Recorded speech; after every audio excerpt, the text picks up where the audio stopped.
I went dark on social media for 3 days. I didn't check Rotten Tomatoes. I didn't look at a single review. I pretty much spent 3 days unboxing boxes and putting together furniture for the new house. So as soon as I walked out of the theater, I looked at my wife and I said, I'm guessing that has a 61% on Rotten Tomatoes. Just a gut feeling. Just a number that popped into my head that I was throwing out there based on my feelings at that moment. And she said, it has a 58. And I went, huh, because that was kind of in line with where my head was at. And then I asked her what the audience score was, and she said an 86. And I whipped around and I said, what? The Rise of Skywalker is now out, and it was okay. It was okay.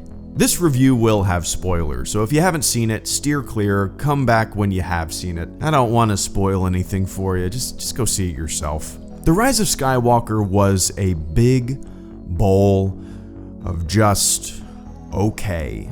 I loved the Kylo and Rey stuff. I've loved that stuff in every sequel trilogy movie we've had. I think their relationship is interesting. They're two sides of the same coin. They can relate to one another. And in The Rise of Skywalker, the moments that we spend with the two of them are fantastic. They're great.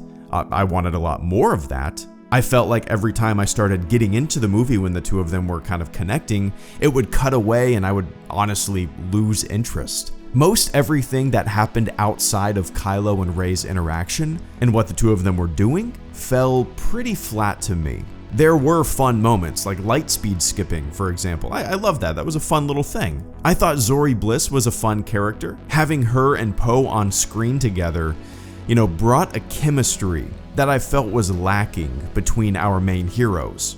Overall, looking at the movie as a movie, it was messy and herky-jerky. The first third was all over the place, and not in a good way, but then we cut to the Rey and Kylo stuff, the Force connection. Man, when they were having their lightsaber fight, and neither of them were actually in the same room, and physical objects were transferring between places. Kylo was on the planet, Rey was on Kylo's ship. I loved that. Their interaction, the fight itself, a new take on a lightsaber duel, the passing of physical objects, using that, once again, to foreshadow things to come. And again, the movie is at its best when Rey and Kylo are interacting. Everything else, for the most part, just left me kind of shrugging my shoulders. And I don't mind that a lot of things are unexplained. I don't mind that they don't explain Palpatine's return that thoroughly, just kind of a throwaway line about clones. Or I really don't care that they didn't explain why, when, where, and how he amassed an enormous fleet over the decades.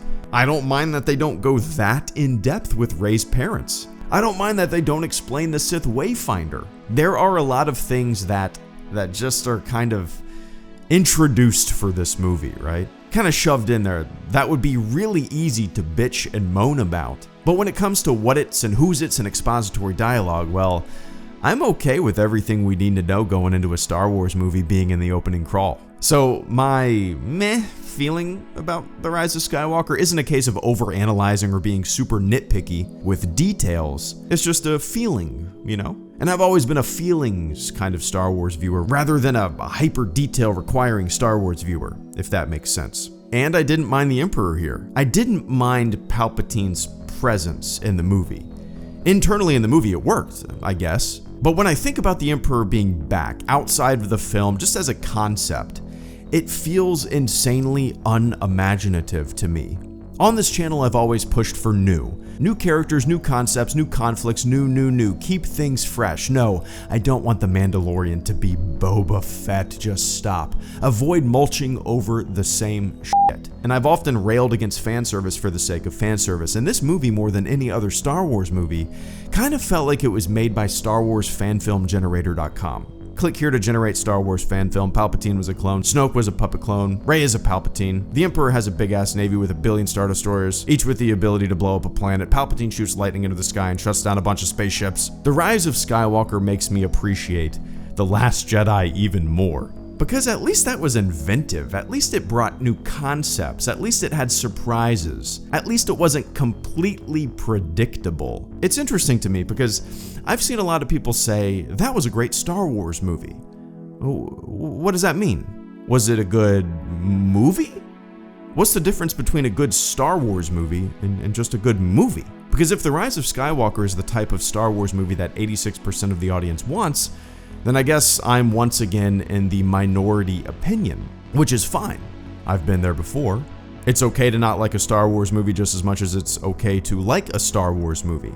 And I'm pretty 50-50 on The Rise of Skywalker after my first viewing. It felt so disjointed. It didn't feel like a continuation to me.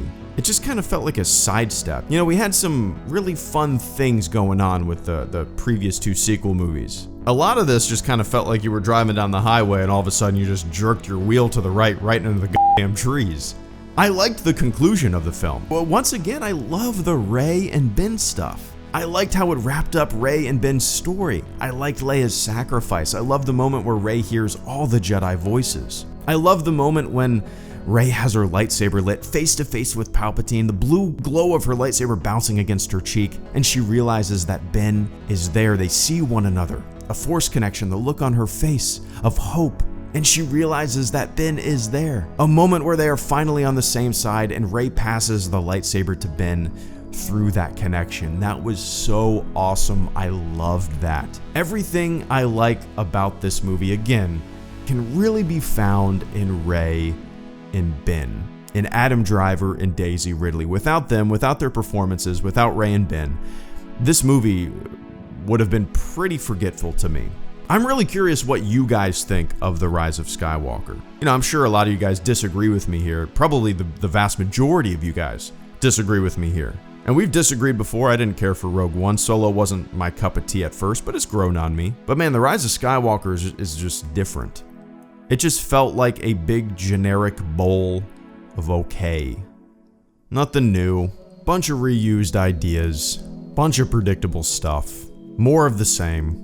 And once again, seems like I kind of side with the critics' score on this one. And Rey being a Palpatine, you know, it doesn't do anything for me. I mean, I guess it's neat that it shows that lineage doesn't necessarily dictate your destiny, but we've known that before. Rey being a nobody and rising to greatness, not requiring lineage or bloodline, was a much more interesting take on her character to me. I'm very curious if her being a Palpatine was kind of planned from the get-go, or if it was just kind of, you know, added to this movie. But her just being a Palpatine, you know, to me it's a more boring idea than the idea that was given to us of her being a nobody from nowhere and rising to greatness. Despite my wishy-washy, whatever feeling about the movie, it seems like the vast majority of you guys liked it, which is great. You know, in an ideal world, if I don't like something, I still want the vast majority of people that go to see the thing to like the thing. I don't want everybody in the majority of people to not like the thing. That would be a pretty big bummer. But for me, it was okay.